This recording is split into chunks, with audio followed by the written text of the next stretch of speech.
Justin ended up putting a video up about the Wembley footage, and I guess it happened like a year or two ago, or about a year ago. And so Justin, there's this place over in Wembley. Wembley's a little town next to San Marcos. It's like this real touristy place. It started out as it's like this little small hill country. It's overrun with just a lot of people wanting to retire out there from Houston and Austin, and it's got this little hub. And so the downtown's kind of real tightly done, and there's all these little shops there, and people go, it's touristy stuff. And so they have this one thing called Wembley Market Days. Now, to reflect upon my own history and past on this, you see, back in '96 and '97, this is right when I first started painting the whole. This is before, like, right when the Chicken George term came about. A friend of mine, I had graduated from Southwest Texas State, had a painting degree. And the first thing, a lot of people want to know, what are you going to do now that you graduated? And I said, well, I just adhered to what I thought were, and I didn't, I don't even really listen to a lot of country music, but I said, well, I wanted to be like a country painter. And I said, well, and then I knew that my themes were, well, what could you do, and as a painter, I'm just not that, I'm average, I don't think of myself as being really a spectacular, master painter, and I'm surely not that old uber contemporary. I'm not that contemporary bent. And I said, well, if I just sit there and paint chickens and farm animals and just days of the farm zone, that was my kind of like mantra, It's better to do that and sell them and have sit in your own realm than go pitch all your ambitions to these institutions and hope that they'll accept you. And so I started painting roosters and chickens and stuff like that. Well, the problem was, how do you sell these things? Because if you don't go to the gallery, people don't think they'll walk up to you. This is way before the whole folk art crap came around. So I started doing these paintings out there and trying to sell them at Wembley Market Days, and I did it a couple of times over at that thing that Justin has, that video where he shows us hanging out in those little booths. It's real fun because the public comes by there, and the public is brutal. They don't give a fuck with who you are. They're not interested in your career. They'd be amazed at someone like you who's actually sitting up there trying to sell stuff. And so back in those days, '96, '97, I sat up there and I started painting these roosters on wood. I don't know if I have any more of those things around here. There's a handful of them out there. Oh, here's one here. Look, here, there's an example. I forgot what this. See this. This is funny. See, '96. When did this made? In '96. This looks like something I would do, right? Kind of expressionistic chicken. I didn't do this. This guy named Paul Warmus did this, and I trained him to paint chickens. And he actually kind of duplicated my style. He didn't care. He was like a stoner drunkard type, And so we went out. We set up out in Wembley Market Days, and the guy beat me, actually. It was like a competition so you could sell the most chicken paint. We sold this thing for $20 to $30. Had like a sticker on it, I remember this, I actually bought a router, and we had to route this wood out.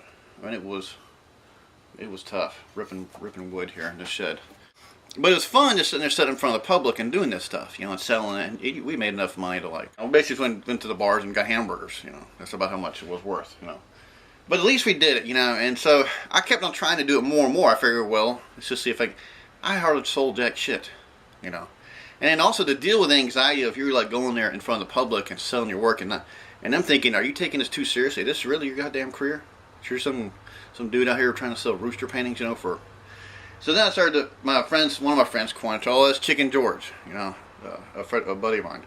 And that kind of spread because that's all I started getting into. I started listening to AC/DC. Had a couple of roosters out here in the backyard, and I'd make little paintings based on them. And I just did this way of discipline or studying. Like if I'm gonna concentrate on something, it might as well be chickens. And there's a whole mythos to all that stuff. Not just me. It's just there's a whole stories to people who paint chickens. So, and I did sell a lot of them. I sold from like 96 to about 99 or so. But I think I started developing something I call the sling blade chicken routine.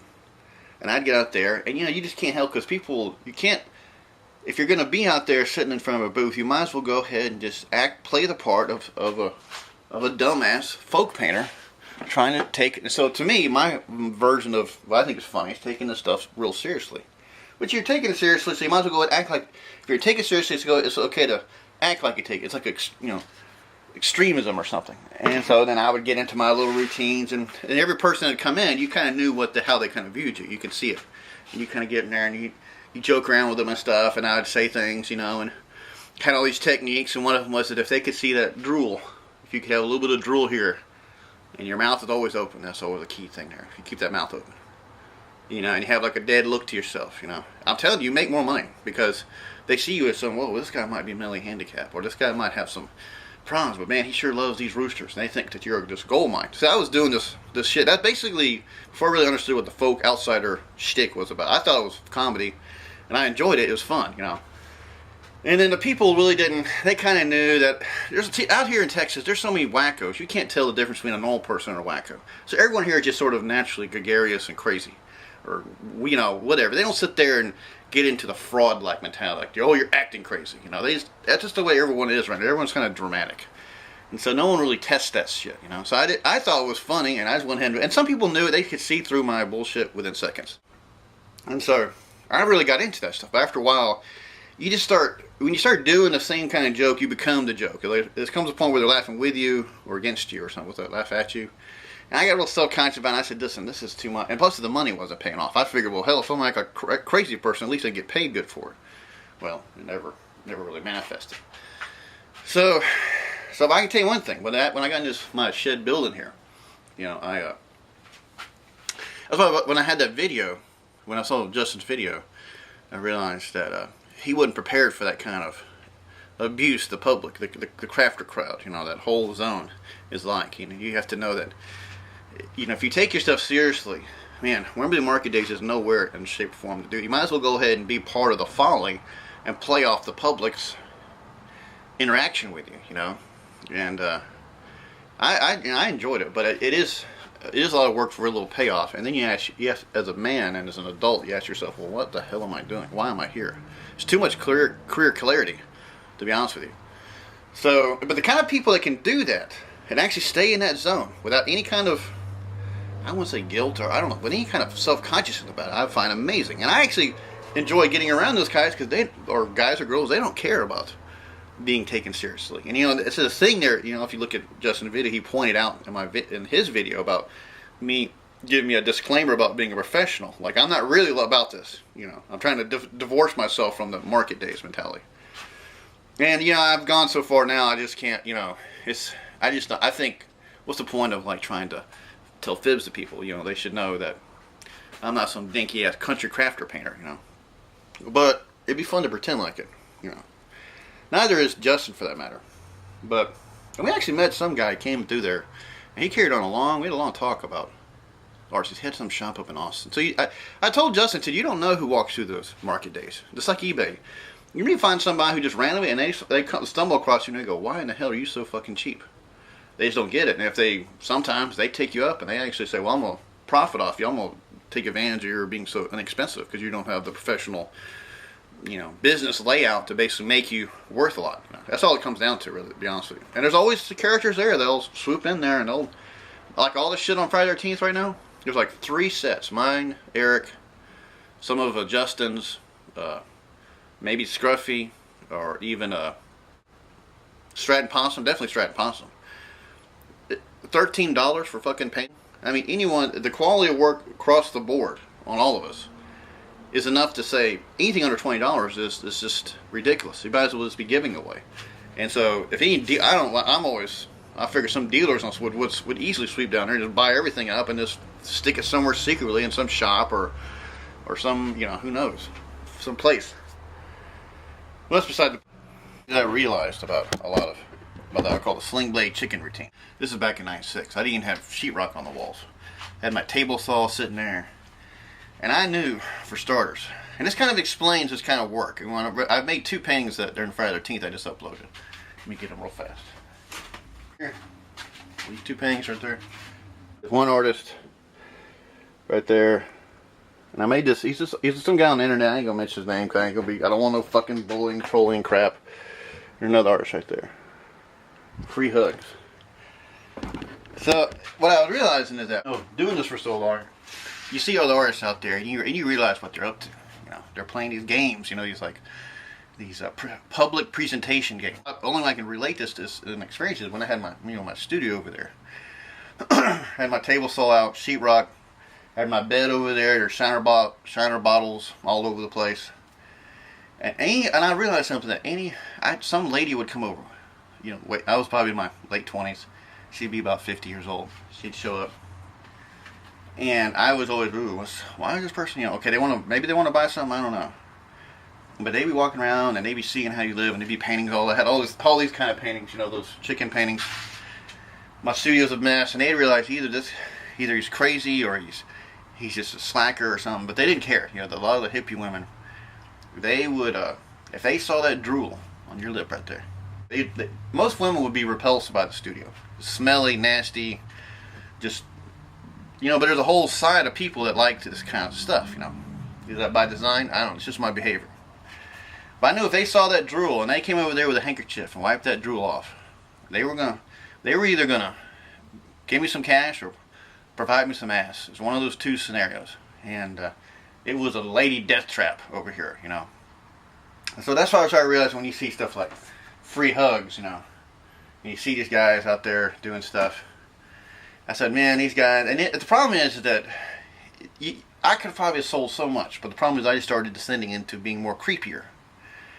And my aesthetics still is this, it's the horror aesthetics. I can't escape it. It's the foundation of my entire artist existence, That's not folk art. Folk art doesn't like horrific things, but they love chickens. Cute little wacky chickens. Funky chickens, or blue dogs. And there's a whole host of music-based, kind of like hippie women out there that will just seek you out. They're like, they'll dig you out. They will go. There's antiquers out there. Someone else didn't realize, antiquer pickers that will dig and find these characters they like, and they'll come and buy your stuff, But the thing is that, my humor, just basically, it would usually repulse them eventually. It was like, oh, it's too much. But there's the classic guys out there who understand this zone, and so they just play it like crazy, and they make cute, nice stuff. And they're usually they're these big old, it's like what Red pointed out one time. He said, why in the hell is there big, bearded dudes who look like bikers making art that looks like a teenage high school girl would make? And it's all cute and exuberant and shit like that. It's because they know they're marketing their work to mothers and hippie ladies, and that's the kind of work they like to see, because it's all exuberant and free and wacky and and whatever. So to me, it's like, why would a guy act like basically a baby to attract a mother buyer, And so, which brought me to this film. I brought this film up. What is his real name? Just Baby. To Baby, life was not a giant playpen. It was a living hell. He wasn't allowed to walk, he wasn't allowed to talk, but he was capable of it. Baby is a full-grown man trapped by 3 women with... There's this film called The Baby, and it's shot... I'm going to give a little I'm going to do about a 10-point episode explaining the dynamics of this movie called The Baby and what it's about. I might do something when I'm all caffeinated, something when I'm drinking, because it's a long movie. But the movie is really... I'll explain it just so when it starts going on, because there's so much bullshit to it. But I think this movie has tells a lot of stories about the psychology of women and men, basically. But it takes to my unique perspective to see this stuff. So stay tuned. In the name of Jesus Christ, I command all demons to leave this man.